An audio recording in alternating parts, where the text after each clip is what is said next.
One other housekeeping item real quick before we get started with our last session is a reminder to please fill out your conference evaluation forms that were in your packets. There is a box on the table out front. You can hand those in as you leave. It just really helps us as Pet Friendly Services when we plan next year's conference. Your feedback is so valuable. If you've been coming year over year, I think you would agree with me that I think each year it just gets better. The quality of the speakers, the flow, the logistics, and that's because of feedback from what we get on the evaluation form. So please take a minute to fill those out before you leave today. So our final session is called The Cost of Caring, Recognizing Compassion Fatigue and Rebuilding Emotional Resilience. Our speaker is Tiffany Leader. Tiffany is a licensed clinical social worker, burnout recovery coach, and founder of See the Wonder, a multifaceted mental health and wellness company devoted to supporting helping professionals. With over 15 years of experience, she is passionate about guiding high-achieving helpers towards sustainable healing. Tiffany's work weaves together clinical expertise, lived experience, and a soulful, slow-living framework to help helpers reconnect with their purpose, regulate their nervous systems, and build meaningful, burnout-resistant lives. So let's welcome Tiffany.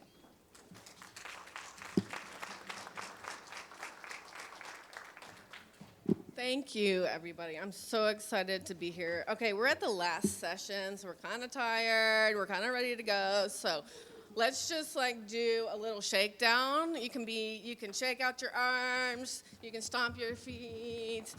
Just, stretch, shake, shake, shake, shake. So I just gave you a tool to combat burnout and compassion fatigue. Shaking helps regulate your nervous system. So when you're stressed out, when you're tired, just shake it out. And maybe play the song if you want to. Let's see. Can I tap?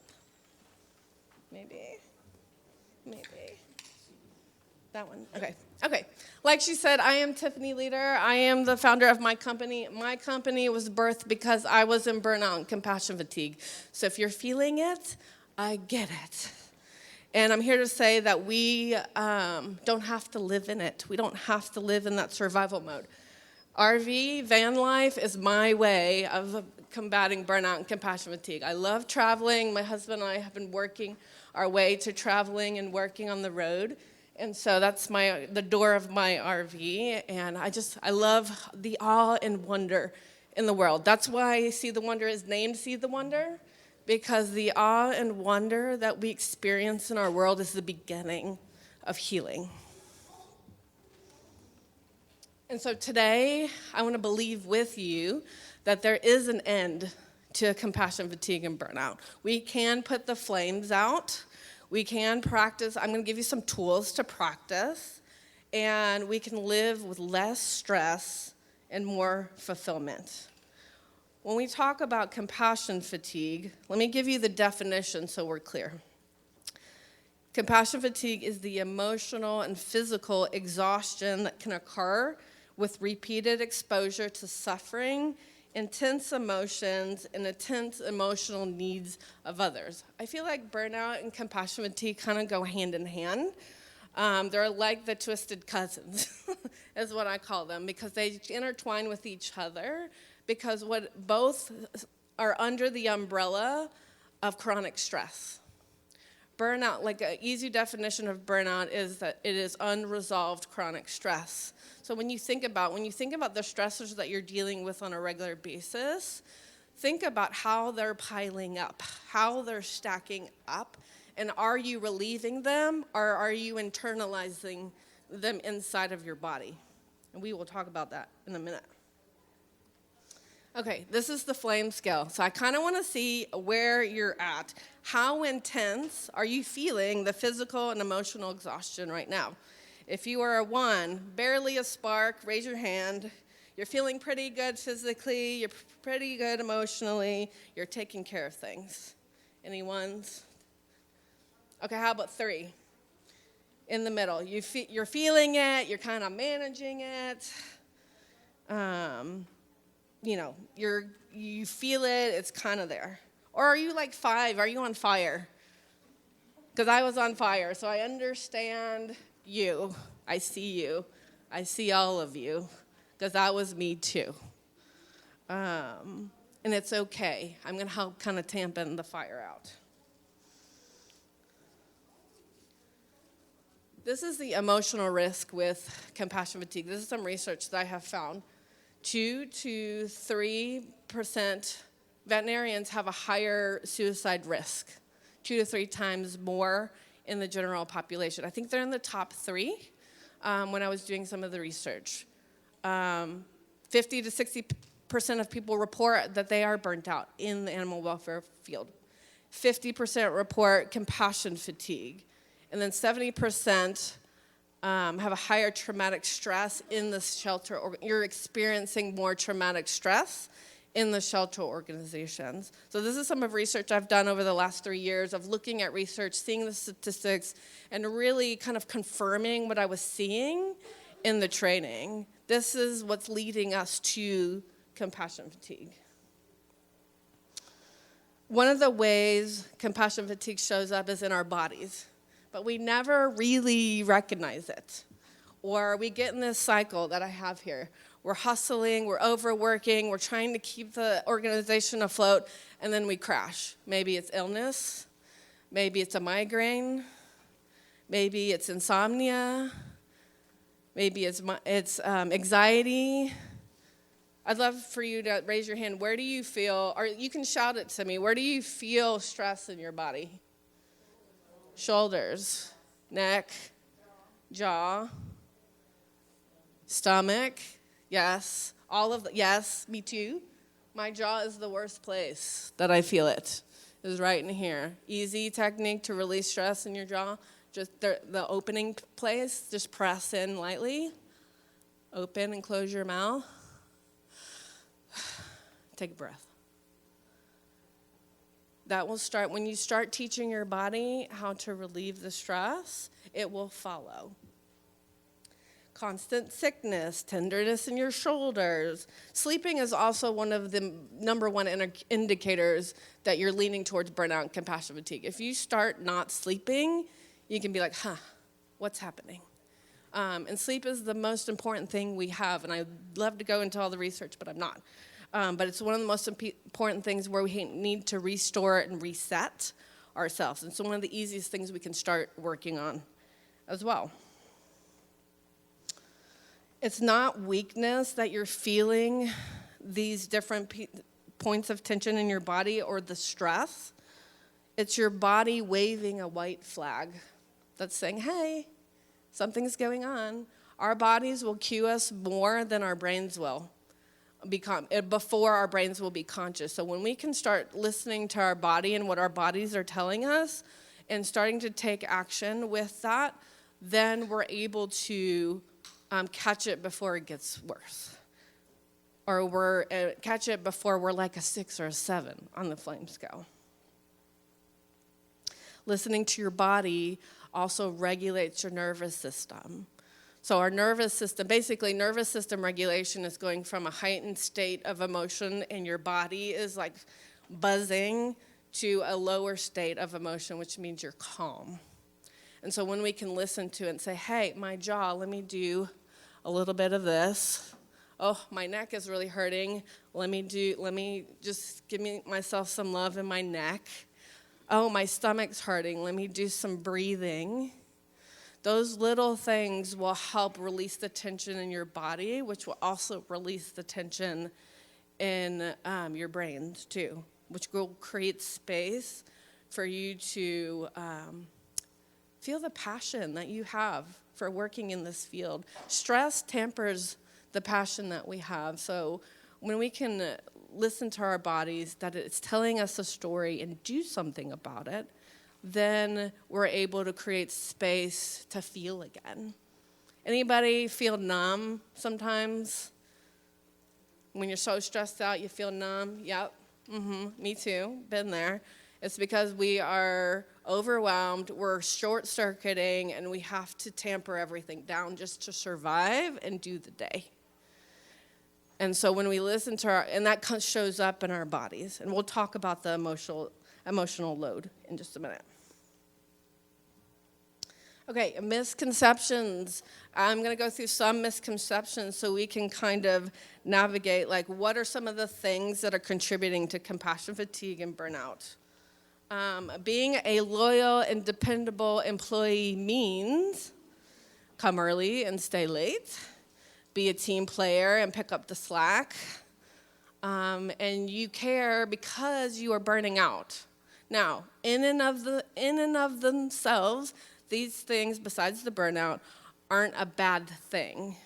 When you're a team player and you say yes when you're feeling bad and it's to your detriment, that's when it's not good. When you come early and stay late and you never take a vacation or take some time off, that's when it's not good for you. That keeps us in the cycle of burnout and compassion fatigue. You are a loyal and dependable employee, period. Based on just because of your desire and how you show up. I know that you have a passion, and just talking to you guys today, you have a passion for the work that you do, and just being there is enough. I know there is nuances to it, but we tend to overwork ourselves, and we think we are dependable because we're overworking, and then we overwork some more. Again, we keep ourselves in that cycle. Let me tell you about Tracy. Tracy was someone that was in that cycle. She was overworking. She was staying late. She didn't have boundaries. She was all exhausted and numb. And her body was failing her because she was getting to a point where she was calling out, but she was feeling disappointed for calling out. She is a high performer, and she was like me, loyal to a fault. It's like, I'm so passionate. I'm going to do all the things. I'm going to say yes to everything.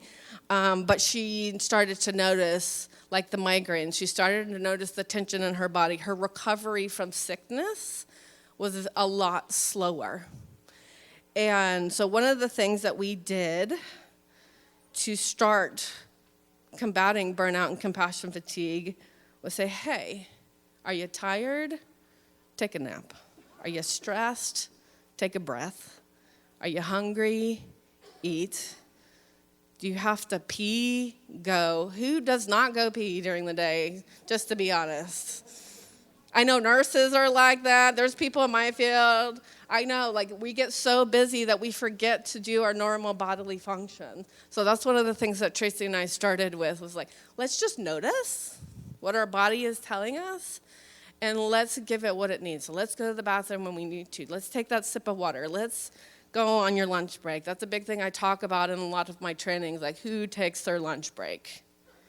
Anybody? What lunch break, right? I know some shelters I've worked with, they have mandatory lunch break from 1 to 2, but a lot of people don't take their lunch break, and I'm a huge advocate. Take your lunch break, and if you can't take the whole time that you're given, just take the time to eat. Step away from the screen, step away from the phone, go sit in your car if you have to, like whatever it is, because your brain needs a reset. And if we don't give it a reset, the end of the day is harder. Because we aren't robots, we are humans. And we need to recharge.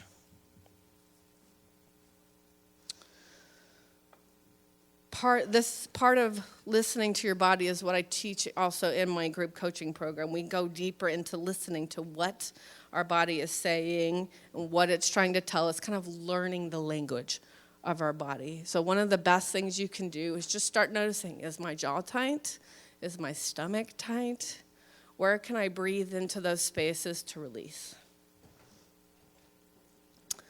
Another thing that contributes to compassion fatigue is we avoid emotions like the plague. We don't got time for that. I don't got time to cry. I don't time to be angry. I don't have time to be frustrated. I'll deal with that later. We keep saying, I'll deal with it later. I'll take care of that later. I don't have time for that. Anybody? Wave your hand. Is that you? Yeah, me too. Me too. I've been there. I got you. No shame in the game. Emotions are hard. They're hard to deal with. We don't like it. They don't feel good, especially the stress emotions. They don't feel good. So we ignore them because we don't have time. What happens, so here's my science and my nerd brain start coming out. Emotions deposit in our body. So if we don't deal with them, our body tries to absorb them. So the tension in the jaw, the stomach aches, the tension in you. Like, I have tension all across my front here. All of that is emotions I have not dealt with. And your body is going to keep carrying the load of those emotions until it stops you, like it stopped me. I was having, at the height of my burnout and compassion fatigue, I was having panic attacks. Which I've never had before. I was having a piece of my neck was so tight that it wouldn't let go. I can remember thinking, like, gosh, I kept massaging it during the day. I'm like, what is this? It was stress from the work that I was doing. It was just being stored in the back of my neck. The emotions will keep stacking. And the misconception that keeps us avoiding our emotion is if I slow down, everything falls apart. If I step away, if I don't keep it together, it's going to fall apart. I just want to tell you it's not true. It's not going to burn down. I've had many times where I'm like, my business is going to burn down if I'm not in it. Not true. The shelter's not going to burn down. Your colleagues will help. That's why there's an ebb and flow and a rhythm of being able to help each other when each other calls out and making sure we're okay. But it's not going to fall apart. It just feels that way. And I understand that feeling. It can be a really heavy feeling to carry. So let me tell you about Jessie. Jessie ignored her emotions. And it's not that she didn't care about them, it's that she literally felt like she had no time in the day to have space to actually feel them and acknowledge them and recognize them. They kept stacking, and she had a full meltdown, is what, in her words, was I had a full meltdown. I had to take time off of work. And she was like, how do I not do this again? And I was like, let's acknowledge the small moments. Like, what happened leading up to this?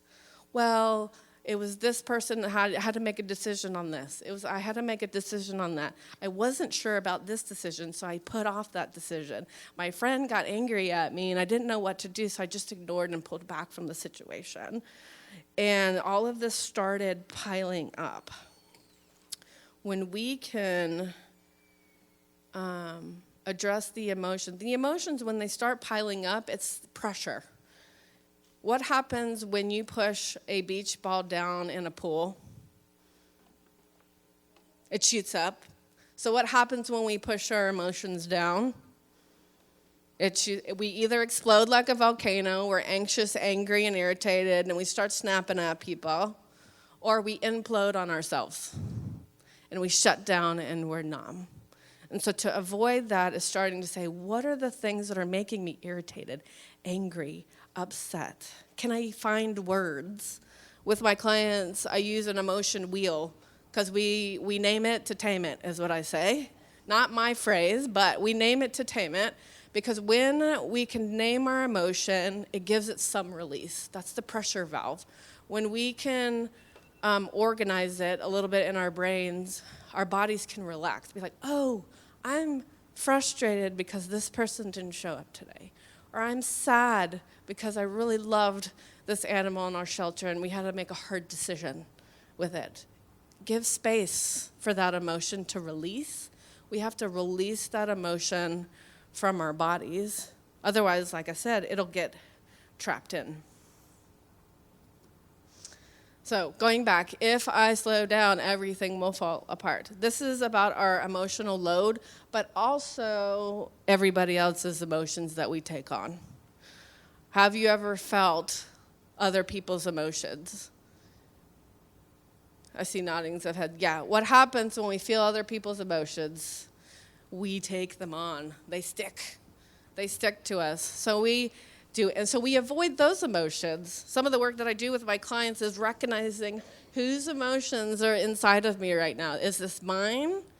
Is this my partner's? Is this my colleague's emotions? When we can recognize, be like, oh, this anger is not mine. Let me take a deep breath. Let me release it. So your body releases other people's emotions. Because we care deeply, we feel deeply, If you are empathetic or an empath like me, like we feel deeply. And we don't know, it's like normal for our bodies to carry this emotion. It's almost socially appropriate to carry other people's emotions, but we don't know what to do with them. They get trapped in our bodies. And so this is part of Sherry's story, is that she was carrying a bunch of people's emotions. And she was feeling weighed down. She would come to work just like she was the go-to person. Anybody a go-to person in your organization? Yep, me too. I was too.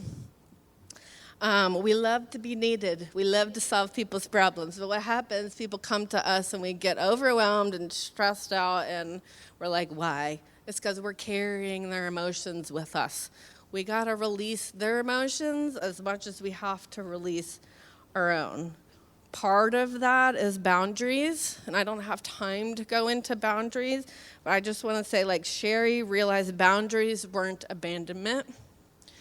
They were care for herself. And so if you just think about that, when you're setting boundaries or you take time for yourself, we're not abandoning people with our boundaries. We're actually protecting ourselves with them. And she started to feel freer and lighter and more confident because she was able to separate her emotional load from others. She was able to release them with a simple breath. 4 counts in, 6 counts out. You can release somebody else's emotions. You just got to teach your body how to do that. Okay, so what if we don't address the cycle? I alluded to this earlier. This cycle is not sustainable. Our bodies and brains will break down. Our hearts will harden. Compassion fatigue is a shield. We think we're protecting ourselves from the hard emotions that we experience at work. But the reality is we are also shielding joy, purpose, passion, all the good emotions that we love. We are shielding ourselves from that too. So we can't, the way our emotions work in our bodies, we can't shield one if we don't shield the other. So we create this protective layer saying like, I don't want to feel this. I got to survive. I got to make these decisions. So I put this shield on. I trap everything inside. The reality of not addressing this cycle and the reality of my story is that you can get to chronic illness. You can get to autoimmune disease. Talking about stomach aches, I have a lot of digestive issues. That's the number one stress thing, and that's the number one physical ailment I see in animal welfare. Everybody tells me they have stomach issues, and I'm like, me too, me too. But what happens shortly, there's a nerve that goes from your brain to your gut. It's called the vagus nerve, and basically, when it's strummed, and it keeps strumming, and you keep strumming it, and it keeps vibrating, it starts to affect our bodies, and it affects our gut. Our gut is actually our second brain. And so when we are stressed, if we don't calm the brain and the body together, it affects it. Heart disease can come if we don't address this. Chronic inflammation. There's some studies that are showing that some cancer is showing up because of inflammation, which has to do with chronic stress that hasn't been addressed in the body. It's not all cancer, but it's a little bit of research I've been looking at. And that's my story. I have chronic illness. I have autoimmune disease because I said it's going to get better, and I just kept grappling to it. I kept pushing through. I kept showing up. I was being loyal. I was like, it's fine, no big deal. I love this job. I love everything about this. And I was dying on the inside slowly until my body was giving out, until those panic attacks were taking over, and I had to make a decision. I would love to say I came around that on my own because, being a therapist and being in the social work field, we talk about self-care, but do we actually do it? Not all the time. I was going to a therapist because I was like, I'm going to fix the anxiety. That's how it was presenting. I just need to fix the anxiety. And my therapist said to me after 4 sessions, she's like, Tiffany, when's it going to get better? And I was like, I don't know. I don't know when it's going to get better, because that's what I kept grabbing on. It's going to get better when I have tools. It's going to get better when we open the program. It's going to get better when we figure things out. It wasn't going to get better because I wasn't doing anything about my body and about my emotions.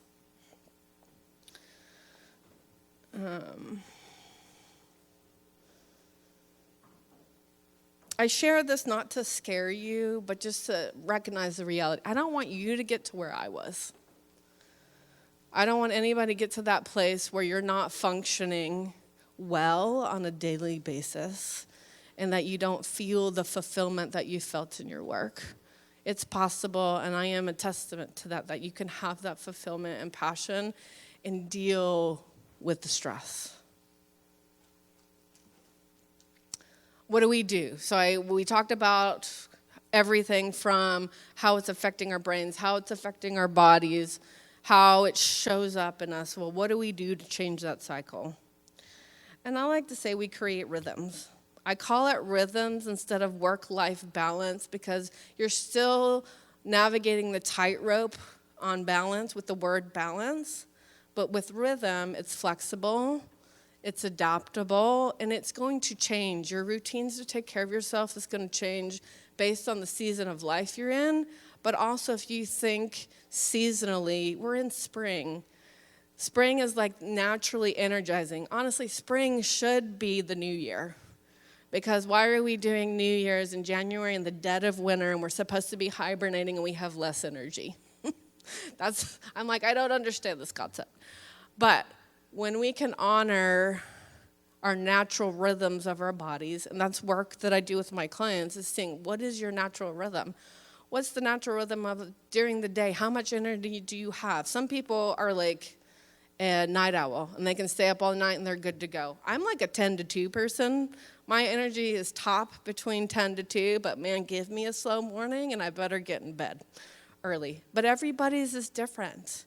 And when we can recognize that in ourselves and navigate our schedules, or put meetings on schedules and changing different things to support our brain and our bodies, that stress and that compassion fatigue release. Because we're honoring our brains and our bodies. Our rhythms can be built around you, your capacity, your body, and your life. And part of this is navigating boundaries, and boundaries don't feel good sometimes. We feel guilty. We feel like we're going to disappoint our team. Anybody raise your hand? Do you feel like you're going to disappoint your team or your shelter? Do you feel guilty? Yep, me too. I felt that way too. The truth is you're not guilty. Guilt, if you look at the definition of guilt, it's saying that we have completed a moral error. Are you completing a moral error when you say no? Just something to think about. Sometimes it might feel that way, for sure. But a lot of the times our boundaries are to create, again, it's protecting us. We're not creating a moral error. It may be a societal norm that we're coming against. It may be cultural norms that we're coming against. But that boundary can very much save your life and give your life more fulfillment, less stress, and more relief. So creating rhythms of those boundaries. True rest and relief in your brain and your body happens with those boundaries.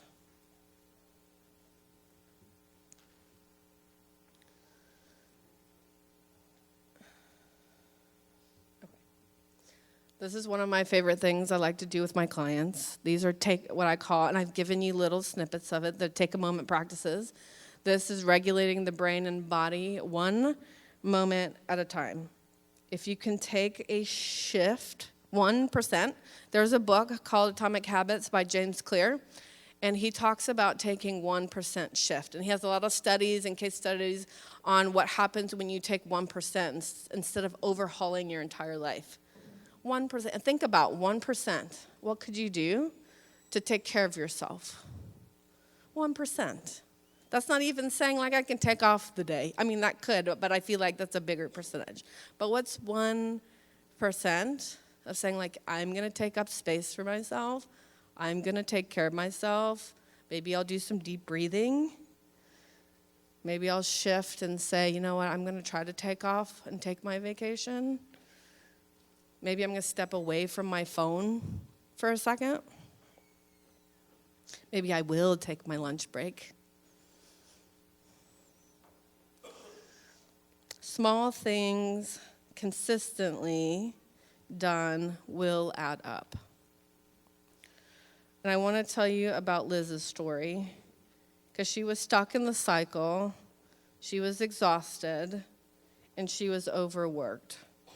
So the question we started with was, what feels restful to you? So I ask you the same question. What feels restful to you?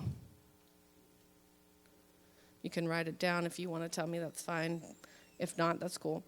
Just think about what feels restful. And when's the last time you did that thing that makes you feel, and if you don't know, that's okay. That's my favorite thing to do, is to discover this with clients, because so many times we are so used to being stressed out and overworked, and we're up here that we don't know how to come down.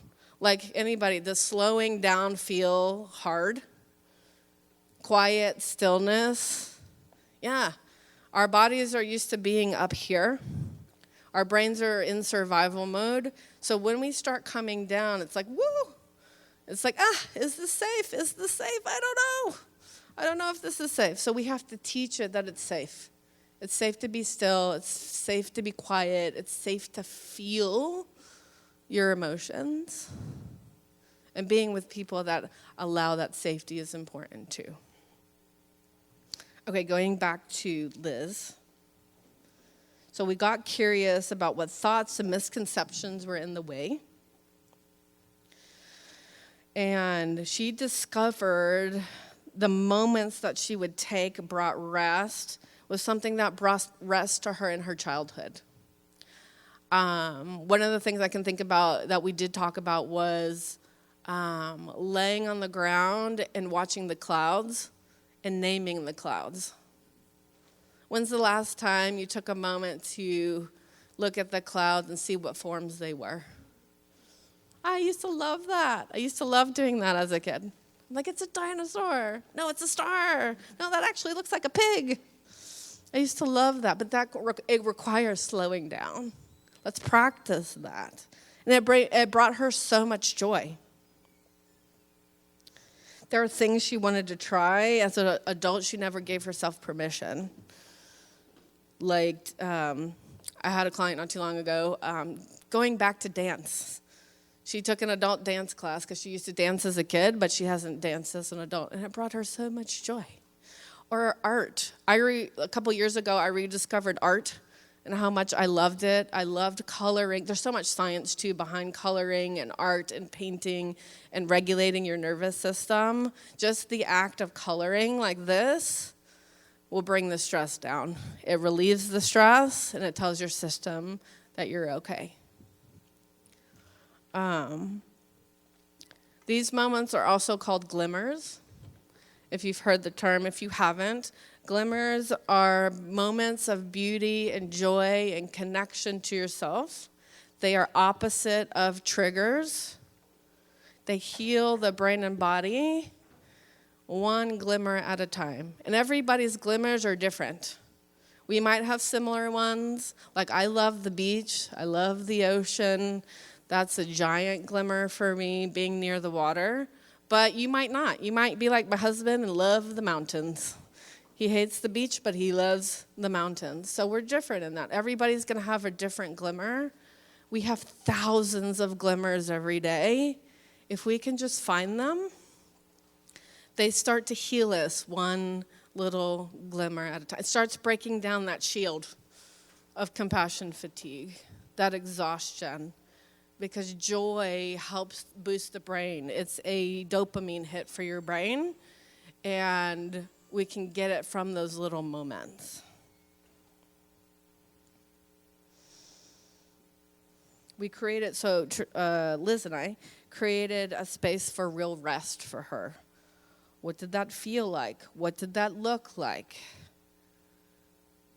She was a cozy person, so like blankets and Coloring was good. Soft music, candles. Tap into your senses. When you're thinking about taking a moment, and you can do this. I love doing this with organizations too, because we create like calm down corners or garden spaces. There's several animal shelters I've worked with over the years they got funding for like a garden, and so there's like a peace garden where people can go out to, or there's just a corner in somebody's office that has a ton of stuffies and fidgets. Anybody love fidgets, like stress balls? Those different things can also release that stress from your body. So creating spaces that feel good to you, what you see, what you smell, what you feel around you, what it makes you feel inside of you. Like the first cup of coffee in the morning, the smell of it is like divine to me. So I take a moment and I'm like, let me smell this good coffee, take my first sip. It takes less than 30 seconds. A lot of the take a moment practices that I teach are less than 30 seconds, less than a minute. Like I said, that deep breath is really easy for that. I do want to, let's see what time it is. Okay. I do want to do an exercise with you to give you something. Just looking for it because I skipped it earlier.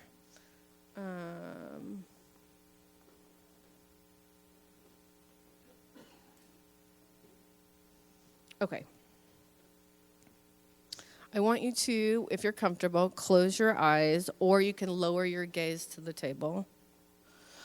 I want you to take the deepest breath you've taken all day, and actually take 2 of them, because the first one we're just getting adjusted. So just take the deepest breath, fill your lungs, release it. Take another one.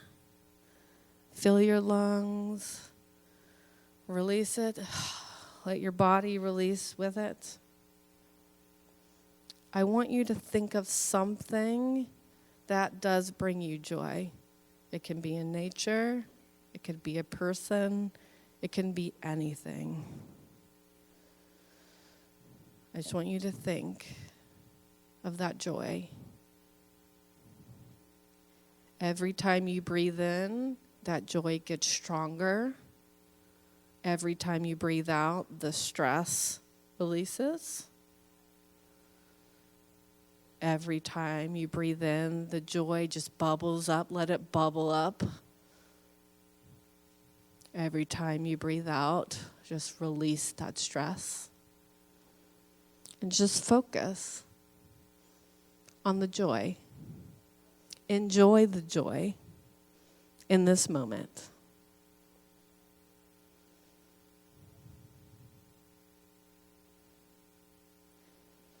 Okay, take a breath and open your eyes. We are the only species that can recall a memory and a feeling that is not felt in this moment. So that's another tool you can practice. Sometimes it takes practice, so if you didn't feel it fully today, that's okay. Keep practicing of taking that moment and be like, okay, what's the joy? Feel it. Allow it to bubble up for you. Breathe it in and release it. You'll get to a place where you can do it in 10 seconds. It just takes a little bit of practice to tell your brain that it's okay, that we can feel that. Another thing, a little moment I want to give you to is you can sway. So I'm just going to step back for a minute. If you just sway, anybody ever talk and sway when you're talking? Yeah, I'm a swayer too. The swaying gives your body movement. The movement releases stress out of your body, and it tells your body, I'm safe. So it's like swinging. So as kids, anybody love the swing like me? Still love the swing? I still find it. Yep. Find your thing. But the swaying and the swinging can help release the stress and tell your body you're safe. It's like I think of babies when we just hold them and we coddle them and we bounce them. That's regulating their nervous system as a baby, telling them safe. We need the same thing as adults. We just forget. and that helps release some of that stress. Okay, how am I doing on time? Are we good? 10 more minutes? Okay, cool.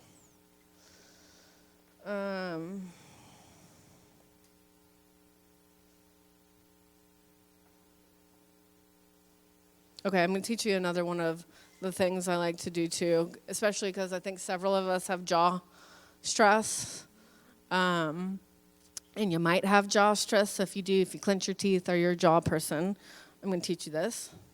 If you take 2 fingers, put it to your chin, and then you go all the way, just rub all the way up to your ear, and kind of like you're going to clip your ear off. And you just do that as many times until you start yawning. And you can do both. I see some of you can do both. That helps that vagus nerve that I was telling you that's strumming is calm down. And at first, it may not work. Again, your body's going to have to recognize it as a soothing mechanism. So if you do that till you yawn, I see you yawning. I feel it in my throat because I do this one a lot. It will help calm you. So if you're sitting at your desk or if you don't feel like you have time, just do this to help. Another one you can do is just from your chin, just take your hands and draw down your chest like this until you yawn as well. You can go for the front, down. And just slow. I saw somebody else yawn. That's good. Your body's saying, yep, I can calm down. Another really great, because I see cups on the table, so ice water is really great when you're stressed because it shocks your system. So you want it to, so if you are stressed and you're really feeling heightened, take a moment, take a sip of your water, feel it. So talking about your senses, feel it, allow it to move through. That will shock your nervous system to be like, whew. Like I have a face roller, you know those jade face rollers that was kind of popular a little while ago? I put mine in the freezer, and so when I'm stressed, I just roll my face with the ice thing. Immediately, my body goes, whoa. It helps relieve the tension in the body. So these are just like little things I'm giving you that help regulate your nervous system and help just relieve the stress. That's simple, that you can use at work, you can use in your car, you can use anywhere. Maybe not close your eyes in the car, because that wouldn't be good, unless you're a passenger. Okay. I'm like, where is this one at? Okay, let me recap. 3 things that we have talked about that keep you in the flames. Those of us that are on fire, like number 5. But all of us, really, is that we aren't listening to our bodies, so make sure you start listening to your body. Ignoring your nervous system keeps us in the flames. Carrying emotions that are not ours. Even carrying our emotions without dealing with our own emotions is part of that. Staying in that crash and burn cycle. I remember the first time I noticed that in my life. I was in my mid-20s. I am turning 40 this year. I know I look young because I'm half Asian. That's what I tell people. But I was in my 20s, and I noticed this cycle of I was working, and then crash. Working, and crashing. And I was like, this cannot be good for my body. And it cannot be good for my brain. Thank you. 5 minutes. So recognizing these things will take us out of that crash cycle. If nothing changes after today, the cycle will continue. But remember, you can shift 1% at a time. You don't have to overhaul your entire life. You don't have to all of a sudden start feeling and dealing with all the emotions. Get a therapist or a coach or call me. I'm happy to walk alongside you. Or I can refer you to somebody as well. I just wanted to give you something to start today. It's kind of like we need a reset, right? Have you ever tried dealing with tech issues and the IT guy's like, Have you turned it off and reset it? That's my husband to me all the time. I'm like, no. So sometimes we just need a reset. So this is the free guide. If you came to my table, I gave you the card with the free guide. This is your reset. It's a 7-day reset. I have it marked out for you. It's talking about some of the things we talked about today. And this is for you to have. It's my gift to you because I am just so passionate about making sure that you have tools to get started. It's not 40 pages, I promise, because I don't have time for that, and neither do you. Make sure you guys scan that QR code.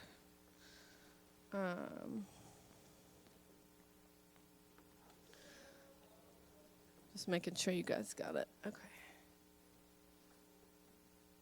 And I still have more postcards on the table. If you don't get it or if you can't get into it, please come see me and I will give you a card for it.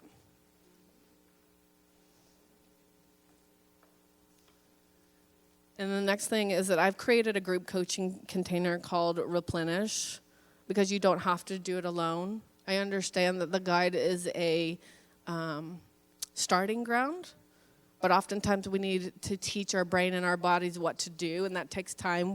We are rewiring it. So I created this group coaching program. It's 6 live group coaching sessions. It's 12 weeks total. I have audio, teaching, and reflections, and I'm making it small. Each cohort of the coaching container is going to be 8 people. I want to cap it because I want to make sure that you're getting what you need and you feel seen, heard, and valued. Because when we can be seen, heard, and valued, that goes a long way when it comes to burnout and compassion fatigue. I'm here talking to all of you, but I love going deep with people. I can give you tips today, but let's go and dig through and really have some lasting anchored change. If you have questions about that, you can email me or talk to me afterwards. Okay. And this is the price. I'm giving you a conference price, and we begin May 1st. And it's $3,000 worth of content, but I'm giving you at this conference rate. We have payment plans as well, and if you have questions, just let me know. Yes, so I have the workbook on the website. So it's a reflective journaling workbook, and what it is, it gives you questions and prompts to help reflection on a regular basis. So part of what I didn't talk about today is creating spaces to reflect. Reflection, like what we did today, I just brought awareness to how your brain and your body works. So reflecting and that awareness and having something to journal through is helpful. So you can go on my website. It's on the resources tab. It's a digital copy, but if you purchase it today, I will send you the money to get it printed and spiral bound. I love a good spiral bound. So if you get it today, then let me know, and then I'll actually know because it'll pop into my inbox. I'm trying to be techie with all this stuff. And then I will reimburse you the money for getting it spiral bound and printed if you want it that way. And my email is always open. Please contact me 7 days from now, 6 months from now, 2 years from now. I have people that have contacted me that have seen me in person. And it's like, hey, I'd love to hear you again, or I'd love to talk to you. My inbox is always open. If I can't help you, I want to give you somebody that can help you. I'm here to support you and shift culture so that we no longer deal with burnout and compassion fatigue. So thank you.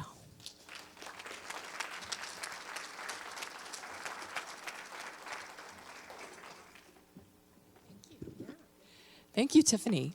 Anyone have questions that they would like to ask Tiffany? Got one over here.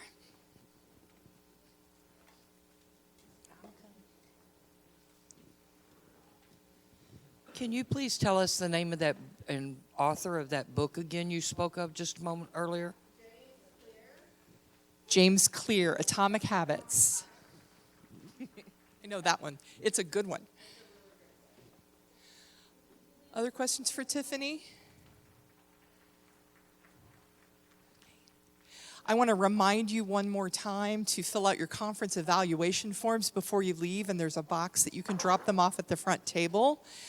I know it's been an action-packed day, a lot of great information.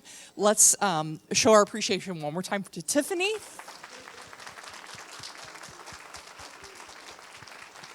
Thank you all so much for your attention today and for being here and for the important work that you do every day. Thank you, and safe travels home.